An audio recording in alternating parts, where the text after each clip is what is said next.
আমরা আজকে বাংলাদেশের পথে আরও একটা বিষয় নিয়ে হাজির হয়েছি, যেটা আমরা লেখার ক্ষেত্রে ভুল করে থাকি। তো আশা করি আমার ভিডিও দেখলে আর পরবর্তীতে এই রিলেটেড আর কোনো কিছু ভুল হওয়ার সম্ভাবনা থাকবে না।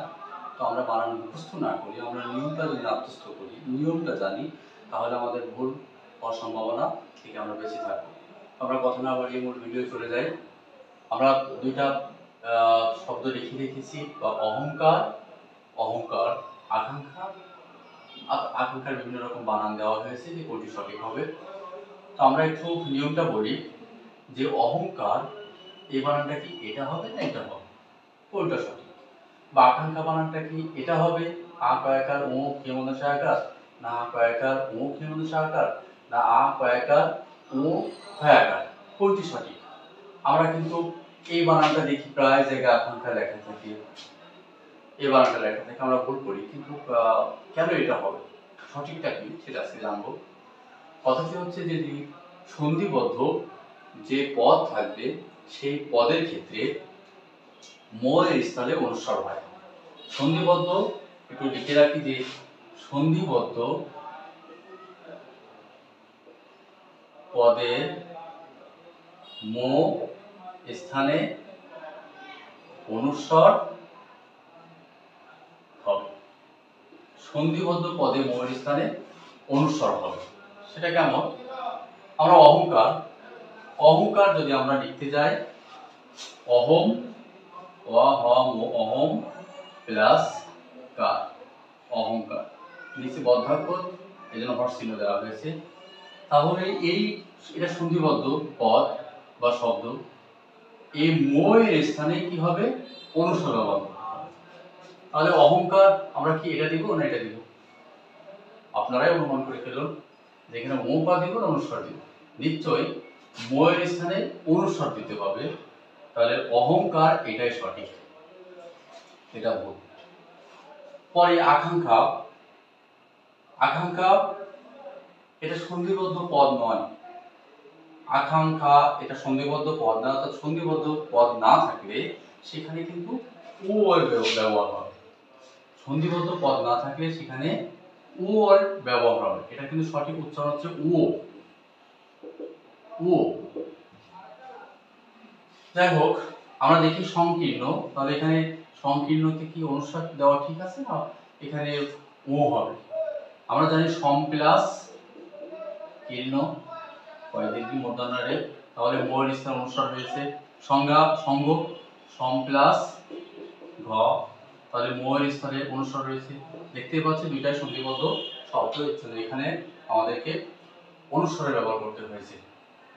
অঙ্ক, অঙ্ক কিন্তু সন্ধিবদ্ধ শব্দ না ও পদ না, এর জন্য এখানে আমরা কিন্তু বলেছি যে ও এর ব্যবহার করতে হবে। তাহলে আমি এটা লিখতে পারবো না অ অনুস্বার ক, এটা কিন্তু লেখা যাবে না, এটা কিন্তু ভুল।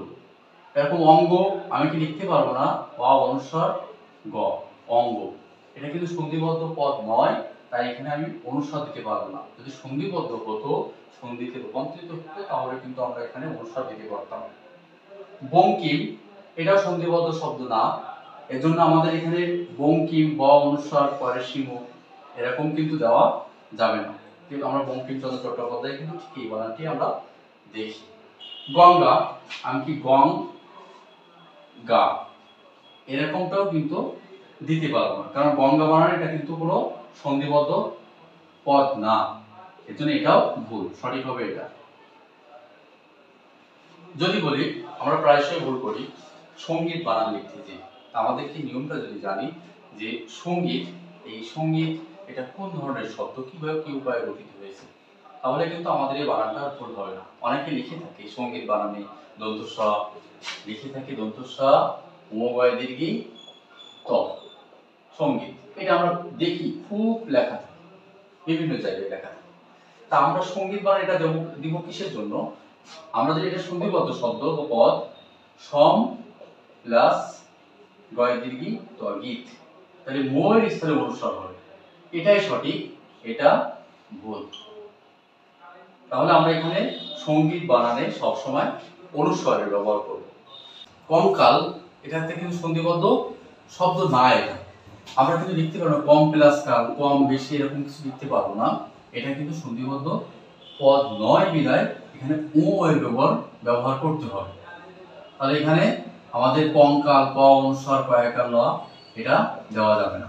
কঙ্কাল বানানে ওটা রাখতে হবে। সঙ্গী, সঙ্গী বানানে কিন্তু এটাতে আছে সন্ধিবদ্ধ পদ নয়, এই জন্য সঙ্গী বানান ঠিক আছে। দন্ত স অনুস্বার গয় দিয়ে যদি লিখি তাহলে এটা ভুল। কলঙ্ক এটা সন্ধিবদ্ধ পদ নয়, এখানে ক ল অনুস্বার ক এটাও কিন্তু ভুল, ও কয় ব্যবহার আসবে। আশঙ্কা, আশঙ্কাও কিন্তু সন্ধিবদ্ধ পদ নয়, যার কারণে এখানে অনুস্বার আসবে না। আশঙ্কা আ তালস্বর অনুস্বার কয়টা, অনুস্বার ব্যবহার হবে না। অনেকে আমরা লিখে থাকি আ তালস্বর অনুস্বার কয়টা, এটা কিন্তু ভুল। আশঙ্কা হবে আ তালস্বর ও কয়টা। তো আশা করি আপনারা বুঝতে পেরেছেন।